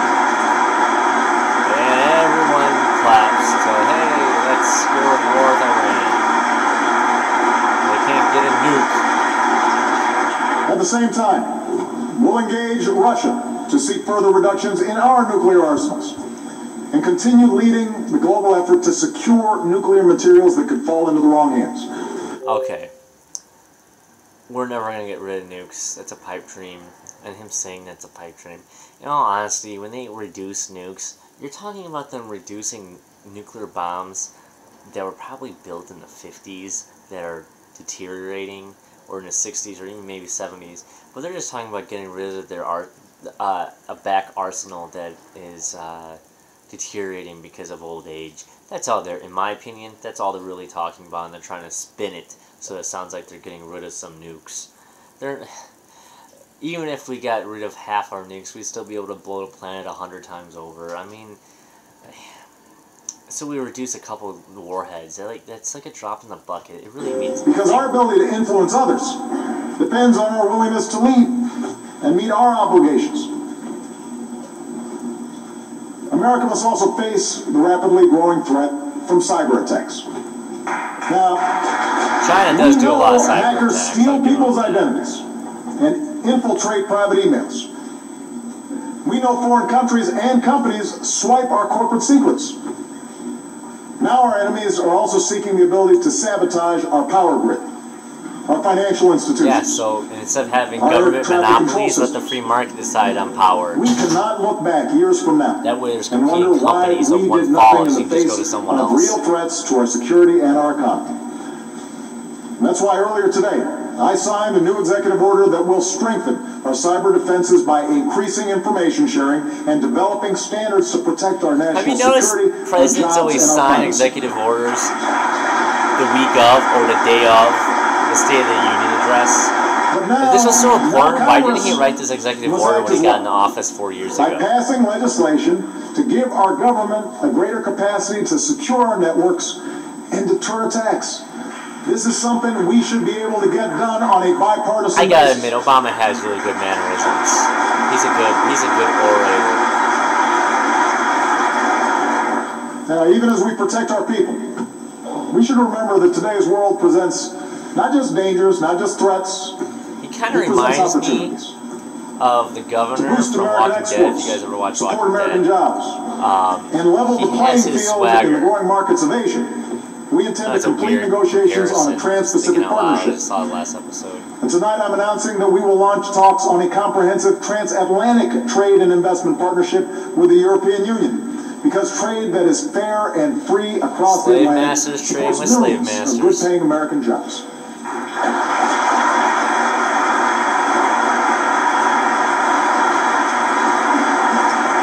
We also don't know that progress in the most impoverished parts of our world enriches us all. Not only because it creates new markets, more stable order in certain regions of the world, but also because it's the right thing to do. You know, in many places, people live on little more than $1 a day. Yeah, but So what's the that United dollar States will worth a lot join more in with our that allies country? to eradicate such extreme poverty in the next 2 decades by connecting more people to the global economy, by empowering women, by giving our young and brightest minds new opportunities to serve, and helping communities to feed, empower, and educate themselves, by saving the world's children from so preventable much deaths, propaganda you just and by said. realizing the promise of an AIDS-free generation, which is within our reach. Wear a condom. Problem solved. You see, Don't have sex with You strangers. see, America must Problem remain solved. a beacon to all who seek freedom during this period of historic change. I saw the power of hope last year in Rangoon, in Burma, when Aung San Suu Kyi welcomed an American president into the home where she had been imprisoned for years. When thousands of Burmese lined the streets waving American flags, including a man who said, "There is justice and law in the United States. I want our country to be like that."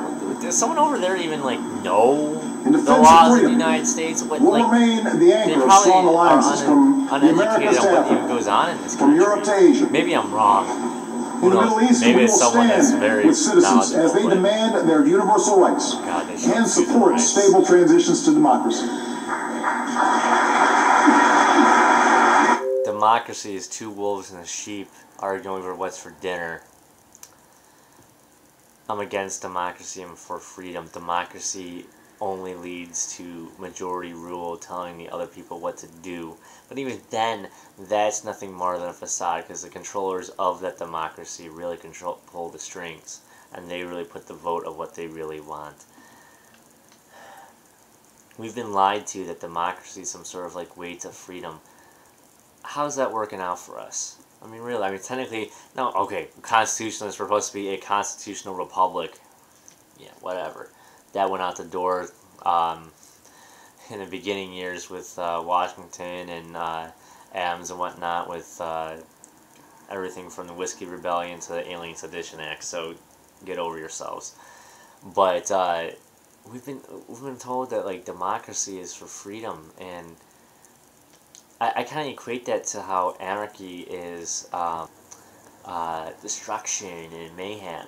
It's like they use these words and they make them sound different than what they really are. Democracy is not good. It's not freedom.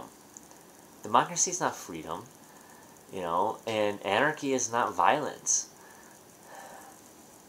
I don't know, I consider myself a voluntarist or an anarcho-capitalist. And even people, let's say, real hardcore anarchists, or anything that falls in that branch of anarchy, or just not a statist.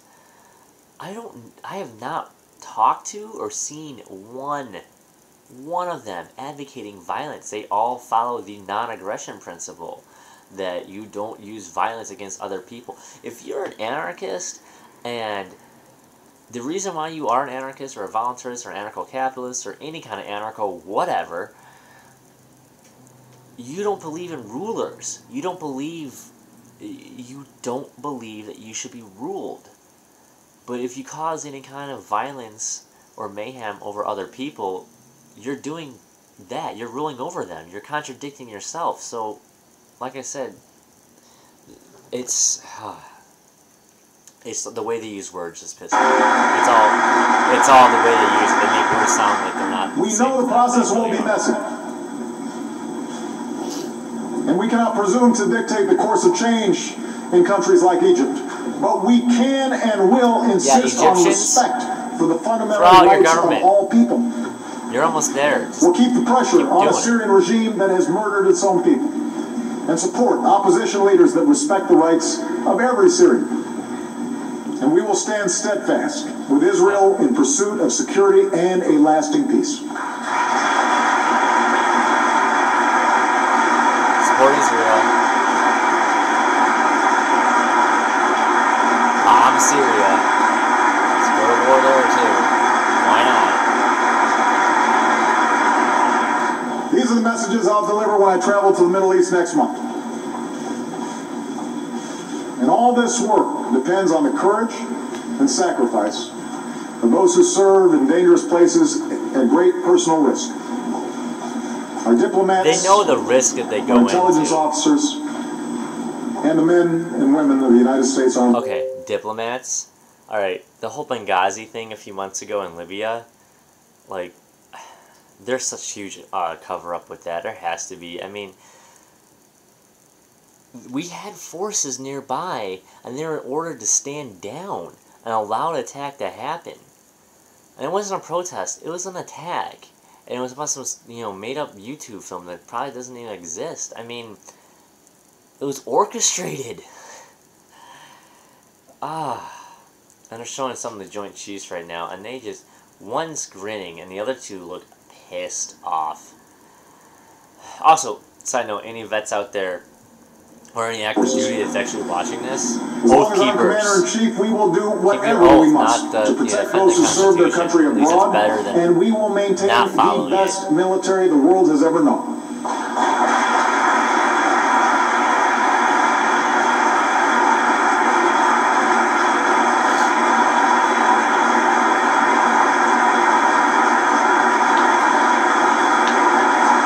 We'll invest in new capabilities, even as we reduce waste and wartime ways spending. To kill people.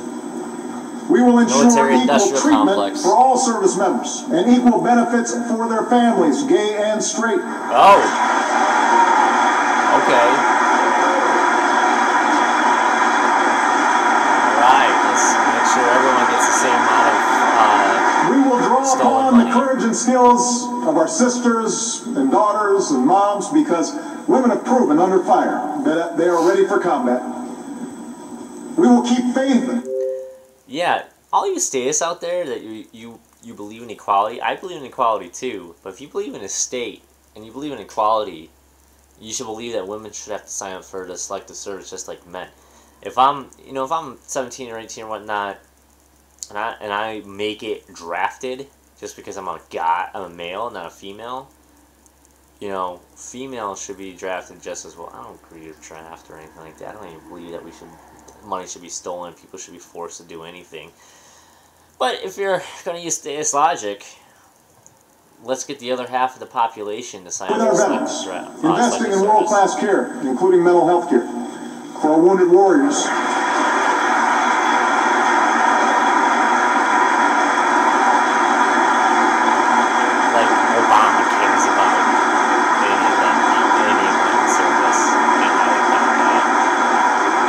Supporting our military families, giving our veterans the benefits and education and job opportunities that they have earned. And I want to thank my wife Michelle and Dr. Jill Biden for their continued dedication to serving our military families as well as they have served us. Thank you, honey. What are their wives doing? Am I missing something? And why does everyone stand up around them instead of them standing up? That's bizarre too. But what are they doing for vets? Like, they go to the hospital and say, "Oh, good, thank you for serving. I'm sorry you have a leg blown off. We'll take care of your medical bills." if I was a soldier that had my leg blown off or had serious injuries or just post-traumatic stress disorder or whatnot, I'd be pissed that I was lied to. And I mean, you do realize that there's more people in the U.S. military right now that commit suicide than die from combat deaths. That's horrible.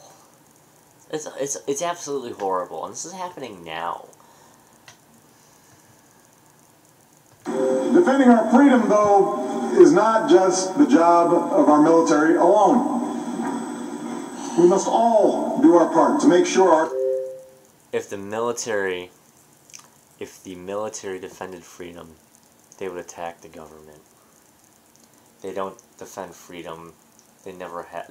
Maybe they did hundreds of years ago, before the Civil War, before the Mexican-American War, but they don't anymore.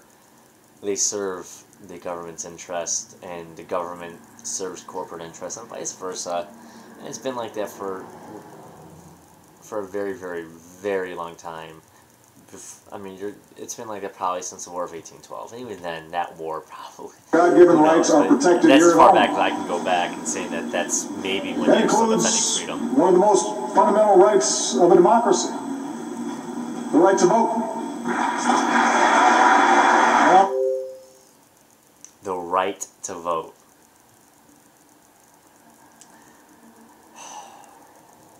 You don't need to vote. Stop voting, people. Stop participating in the system. You're just endorsing it. If you hate the government, stop supporting it by voting. Make them illegitimate. Everyone stands. Yes, let's give our subjects something to fight for. That means nothing because we're still controlling. When any American, no matter where they... It's like going up to your... I'm sorry I keep pausing it, but this is important. Voting or petitions or anything along those lines, you don't need permission to be free. You don't need to vote so you can do something, or vote for someone who's going to represent you of something you want to do. Just do it. You're supposed to be a free individual. You don't need the consent of a bunch of people in a building that you voted for that you can do something, or that you want someone else to stop doing. Are denied that right because they can't afford to wait for 5 or 6 or 7 hours just to cast their ballot. We are betraying our ideals.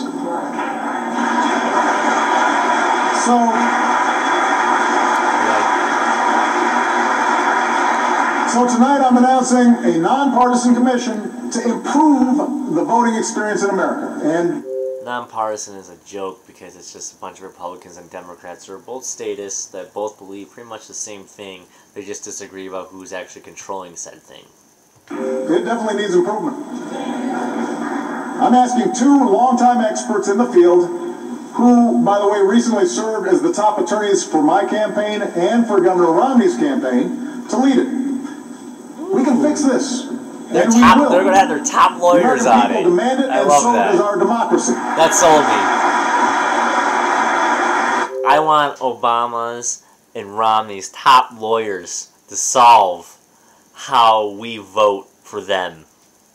Beautiful logic. I love this. That was probably the best line of the night.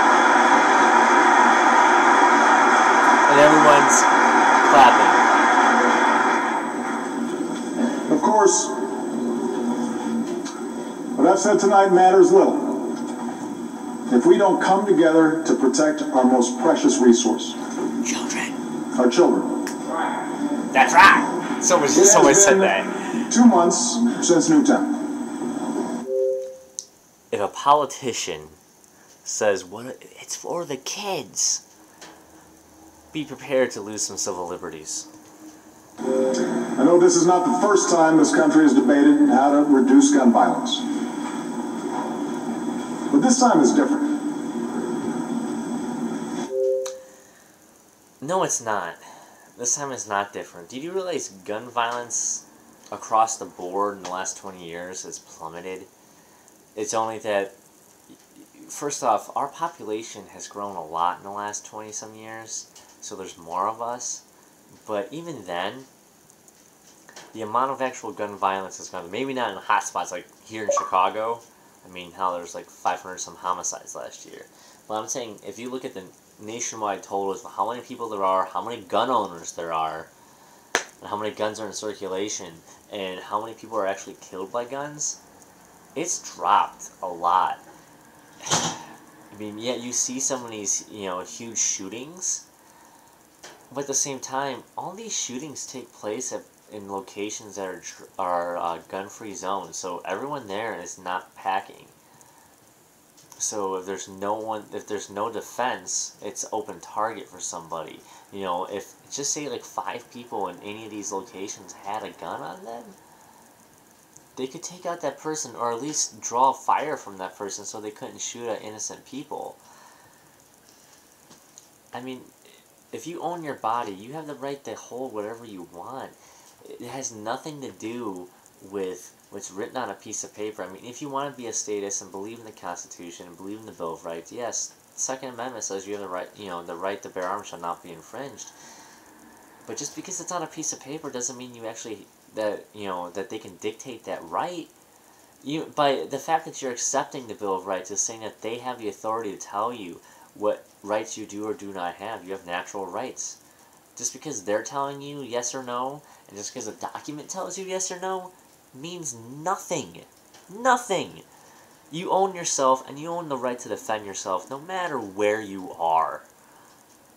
Overwhelming majorities of Americans, Americans who believe in the Second Amendment, have come together around common sense reform. No, they haven't. Like background checks. Just look at Facebook, any gun owner. No, they haven't. Senators. They're showing Dianne Feinstein, who literally wants to confiscate guns. Let me tell you something. I know I'm dragging this on forever. If they actually go confiscate guns nationwide all at once, I hate to say it, but you're going to see a violent revolution on your hands that will last years. Years. You're talking about a civil war again. And it will be bloody. And I want to get rid of the federal government as much as the next person that really does. But I want it to be non-violent. I want it to have a civilized dissolving of the federal government where people are taken care of in some fashion, but there's no violence. But if you want people really to stand up to this tyranny, and we do face a lot of tyranny, you know, we may be complete slaves, but we can say we're free because we have a gun on us. You take that away, there's enough people in this country, you know, maybe it's only like 10 million people, maybe it's 30 or 40 million people out of like, you know, 330 million, but our military is only like 1 million strong. You know, the army, if you can probably, the army can be a little bit more if you count reserves and National Guard and whatnot, maybe 2 million if you really want to be, I'm pulling it out of the air, I'm sure I'm close to it. They don't have the firepower. They have the firepower, they don't have the manpower if there's a whole actual revolution that got sparked. Or a civil war. And, I don't know, they're not going to push to, I don't think the state's stupid enough to do that, but I could be wrong. But they're treading on territory. I've never seen gun owners so upset before. I really haven't, and it kind of scares me because I don't want there to be violence. But at the same time, I don't blame them because I want to be free too. Police chiefs are asking our help to get weapons of war and massive ammunition magazines off our streets because... Yes, there's gangs that are upset that other people can defend themselves against that gang. So they want that gang. They want other people disarmed so there can be one monopoly on gangs and protection services when there should be a free market to protection services where if you want to be protected, you can pay a company to protect you. Or if you don't want to be protected, you don't pay anything at all instead of money being stolen from you by the police to fund the jobs. Literally, police officers now, they go around, they don't protect you, they write you a bunch of tickets, and they'll threaten to throw you in jail. They'll pull a gun at your head for doing something that is completely peaceful. And they're not considered a gang, even though they're literally like a racket going around writing tickets to people who are, you know, over a speed limit or don't come to a complete stop. Here's a $100 ticket. And all that does is just add more revenue for them to keep their These jobs. police chiefs, they're tired of seeing their guys and gals being outgunned. Then buy more guns if you think you're Each outgunned. of these proposals deserves a vote in Congress. Don't take away other people's guns.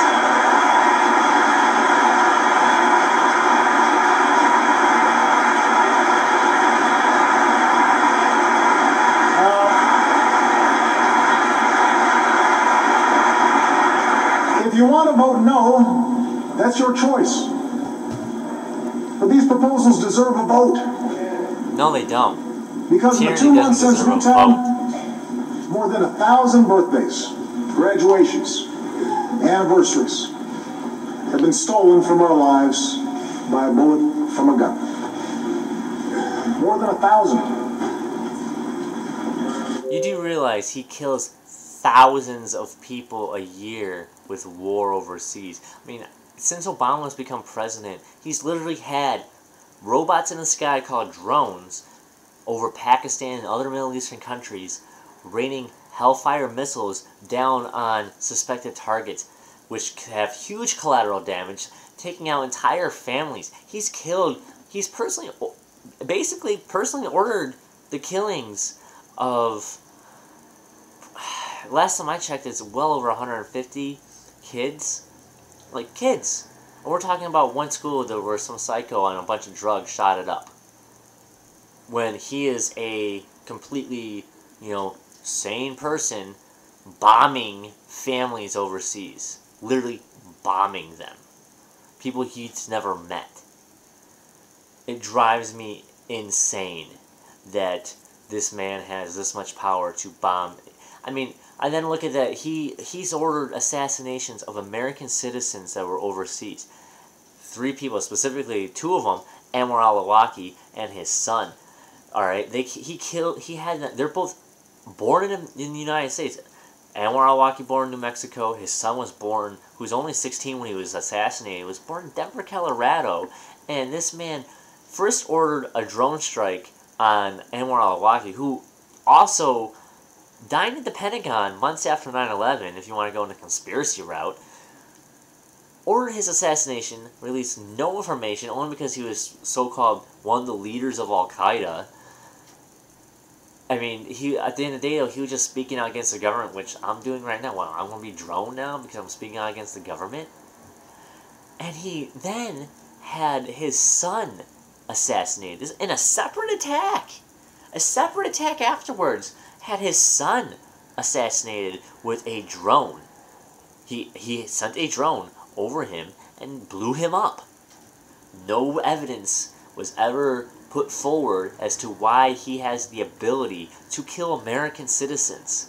What, because they're brown and have a Middle Eastern name, it's okay to kill them with robots in the sky?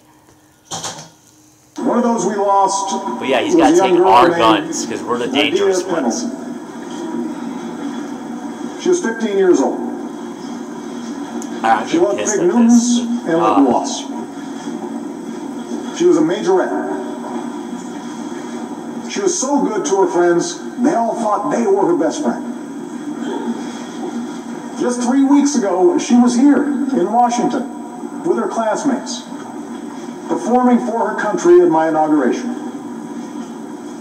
And a week later, she was shot and killed in a Chicago park after school, just a mile away from my house.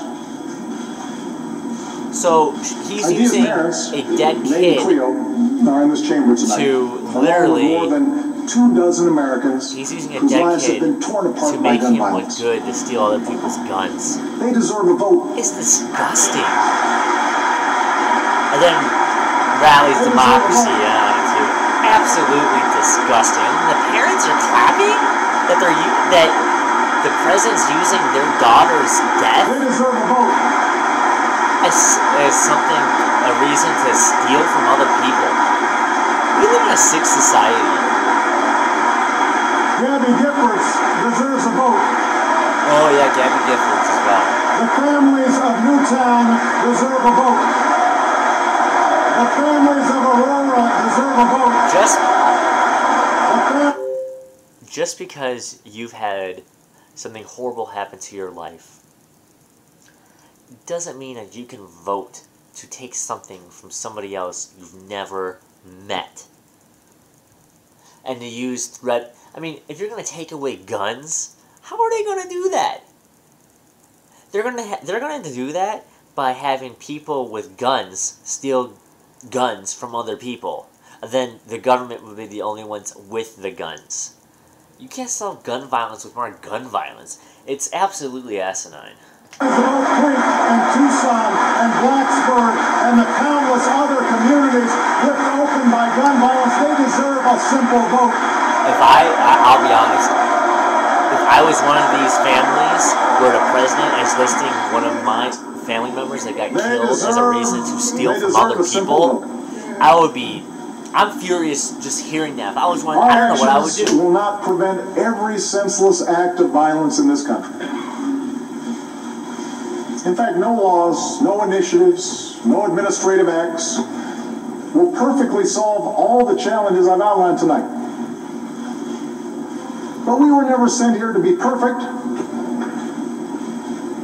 We were sent here to make what difference we can to secure this nation, expand opportunity, uphold our ideals through the hard, often frustrating, every policy but he has is absolutely Bush's necessary policy. work of self-government.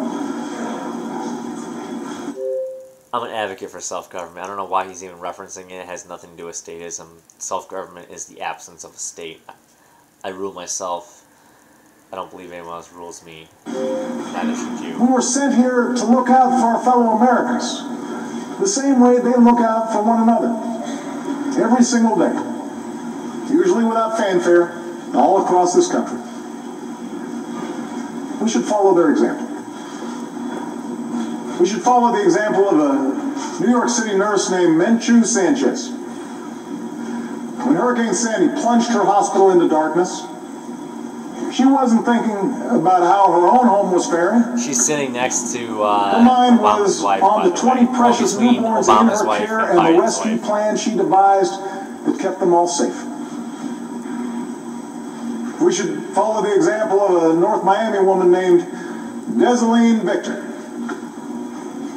When Desaline arrived at her polling place, she was told the wait to vote might be 6 hours. As time ticked by, her concern was not with her tired body or aching feet, but whether folks like her would get to have their say. Like, she's really old. She's 102 Hour after years old. hour, a throng of people stayed in line to support her. Because Desaline is 102 years old. Yeah, okay, she's 102 and she's very frail. I get that. Again, they're using someone in a horrible predicament. I mean, it's not horrible. I mean, she hopefully lived a great life at 102. I hope to live to 102. But, using the elderly and kids as a reason to steal, because democracy is nothing more than stealing from others. It's majority of people. And they erupted in cheers when she finally put on a sticker that read, "I voted."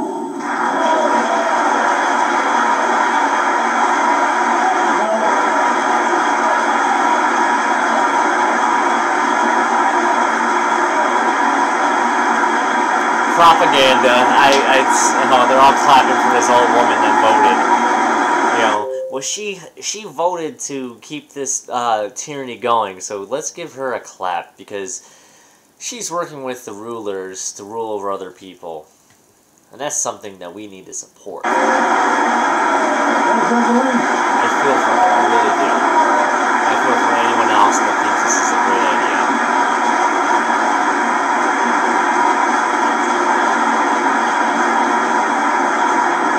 We should follow the example of a police officer named Brian Murphy. Here we go. When a gunman opened fire on a Sikh temple in Wisconsin, Brian was the first to arrive, and he did not consider his own safety. He fought back until help arrived and ordered his fellow officers to protect the safety of the fellow Americans worshiping inside. So, let me get this straight. It was a police officer that wasn't stealing. Alright, I'll give him that. Good job. Even as he lay bleeding from 12 bullet wounds. And when asked how he did that, Brian said, He was shot 12 times? He looks "That's pretty just the way good we're for being made." shot 12 times. I'm impressed. That's just the way we're made. We may do different jobs and wear different uniforms and hold different views than the person beside us. But as Americans, we all share the same proud title. We are citizens. Okay. Saying that we're Americans, and not only that, saying that we're citizens. You're a human being. It doesn't matter where you are. If you're an American citizen, okay, that means that he has the right to dictate what you can or cannot do, how many guns you can have, what you can put into your body, and how much they can steal from you. And they'll do that. They'll steal from every paycheck that you have for the rest of your life. And then they'll give you a little bit of that after you die. Not after you die, after you retire, before you die. It won't be enough, but that money you could have invested into savings, or, maybe, I don't know, have personal responsibility to make sure that you can survive after you retire. No, because we're citizens, we have to live under all this tyranny, all these rules, all these regulations, how to live your life. And they'll steal from you for as long as they possibly can until you die. And then when you die, they'll steal from you again so your kids don't get everything that you have. Well, we should be happy that we're citizens, that we live under this. It's a word that doesn't just describe our nationality or our legal status. It describes the way we're made. We're made slaves. It describes what we believe. They believe we're slaves. It captures the enduring idea that this country only works when we accept certain obligations to one another and to future generations. You're obligated to only one person, that's yourself or your significant other or your family, I guess multiple people. But that's it. You're not obligated to help others. If you want to help others, I implore you to do so. People should help others, but you're not obligated to. Good ideas don't need a gun pointed at your head to do something right. You do it because it's the right thing to do. It's a morally ethical thing to do. You don't need someone to point a gun at your head to do the right thing. That our rights are wrapped up in the rights of others. And that well into our 3rd century as a nation, it remains the task of us all, as citizens of these United States, to be the authors of the next great chapter of our American... I'll give him credit. A little history note here. He said these United States. I find that very interesting because historically, before the Civil War, they referred to these United States because each state was considered a sovereign nation under the Union. And after the tyranny of Lincoln, who fought the War of Northern Aggression, I'm not that advocating that the South was right with slavery. They were absolutely the Confederacy was horrible with slavery, but I don't think that, Lincoln was in charge of, he is responsible for over 600,000 people's deaths. Anyways, that's a whole other video. I don't even want to get into the whole Confederacy and the South and all that jazz. But, anywho, before then it was called the United States because every state was considered a sovereign nation. After Lincoln prevented the South from leaving, saying, hey, you're on my land, we're still going to control you, they called it the United States. And for him to use these, I don't know if that was, if he was saying that wrong, or maybe they probably don't even realize it. It's just interesting. Thank you. God bless you. And God bless these United States of America. Alright, it's over. And this is where the celebration where everyone claps. Hey, we're Americans, we love tyranny, we're staying. I can't watch the rest. I'm not even going to bother. Okay. Hopefully you had fun. Hopefully you smoked a bunch of smoke and drank a bunch of drink. Because I did this sober and I kind of regret it. Though I had my coffee. I didn't have my coffee. I don't know if I could have even done this. Long story short, that was all just a bunch of propaganda. And you need to realize that if you haven't yet. They're not out to help you. They're out to control you. And they use every possible means of that to control you. They'll try and sell you any good idea, but that good idea is nothing more than simply them trying to control you. And this really proves it. Their logic, Stay's logic is absolutely horrible. Everything he said can be contradicted with freedom. If freedom isn't the answer, it was a stupid question to begin with. Anyways, hope you liked the 2 hours of me talking. I mean, it's the longest thing I've ever done. Please like, share, subscribe. You can follow me on Twitter, Voluntary Rebel. I'll have all my social links down below as always. And peace, love, liberty. Hope you enjoyed.